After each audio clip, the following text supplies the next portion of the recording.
చూడండి, పుట్టింటి మీద మమకారం ఆడపిల్ల పెట్టుకున్నది అనుకోండి, నిజం చెప్తున్నా, మీరు ఏం బాధపడకండి, ఎవ్వరు బాధపడదు దయచేసి. నేను తప్పు చెప్తలేను, నా అనుభవంతోనే చెప్తున్నా. తప్పుంటే కూడా తిట్టురు, నేను పడతా. ఆడపిల్లకి ఎక్క పుట్టింటి మీద మమకారం ఉండొద్దు. ఎందుకో నీవు మమకారం నా తల్లి నాయనదమ్ముళ్ళు నా అని పెట్టుకుంటావేమో, వాళ్ళ వేసేస్తూ నువ్వు గుంజుతుండవు ఇక్కడ. అందుకే మమకారం కాదు, రాకిట్ల పనుకో, ఏమైనా పండగలు ఉంటేవో ఏమైనా ఉంటేవో 3 దినాలు మంచిగా చికెన్ మటన్ తిని హ్యాపీగా ఎంజాయ్ చేసిరా. లేకపోతే తులం బంగారు పెట్టుకరా, పట్టు సీరలు పెట్టుకరా, అది నీ హక్కు.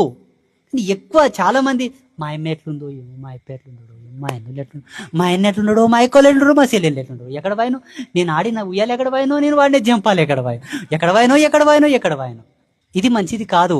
ఎందుకు మంచిది కాదంటే చెప్పున్నా, ఆచార్యులు పెళ్లిలో చదివే మంత్రాలకు మీకు అర్థం తెలియదు.